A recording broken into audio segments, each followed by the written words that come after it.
Good morning, Internet. My name is Jerry from Wild Eye. Now, wildlife photography being one subject, social media another. Very often people don't connect those two well.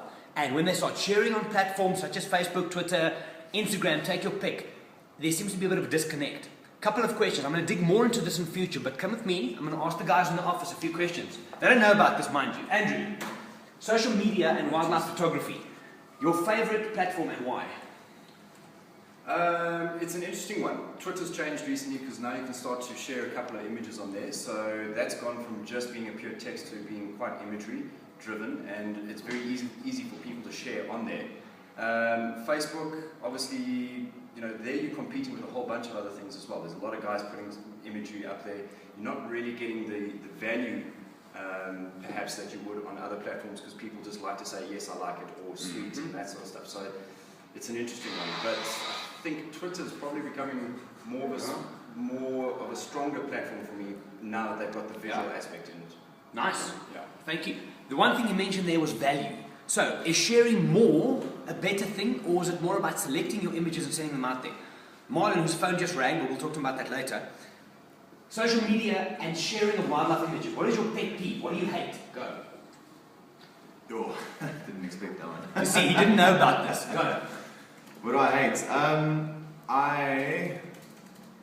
I don't like seeing the same stuff all over and over again. I don't like the quality that I'm seeing a lot these days on social media. I think there's a lot of people are posting for the sake of posting and not for the sake of actually putting content out there that they are proud of or take great pride in. So you're getting guys that feel the need to post every single day, twice a day, 3 times a day, but it's just Monday and stuff, and people just kind of skip over it, including myself. I think that to me is the thing that irritates me most on social media, and why I wouldn't say shying away from it, but why I'm being more and more selective for the stuff that I put out there from a personal point of view. Fantastic answer. Again, it comes back to value. If you're sharing 3, 4, 5, 10 images a day, people don't give a shit anymore. They don't. It's about adding value, whether through a great image for inspiration. Once a day is enough.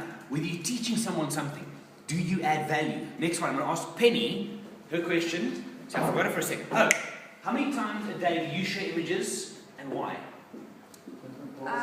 One, I'm really busy at the moment, so I can't do more. But also, I would rather share one image that I think is really good and hopefully makes more of an impact than just share images that are average, because then it loses, its impact. And I want people to be able to connect. So if I'm overloading them and flooding them with images, they're going to get bored and just move on. And it loses, its whole Absolutely. thing. Again, it's coming back to value. Are you adding value with your work or not? Are you inspiring? Are you teaching? Are you giving something? If you're going to share your same stuff again and again in 5 different platforms, and I just scroll and it's the same pictures again and again and again, there's no value. I'm getting desensitized to your work and I don't care anymore. You want people to care. So think how you share, when you share. I'd like to hear your thoughts. My name is Jerry. This is Wild Eye. We'll see you next time.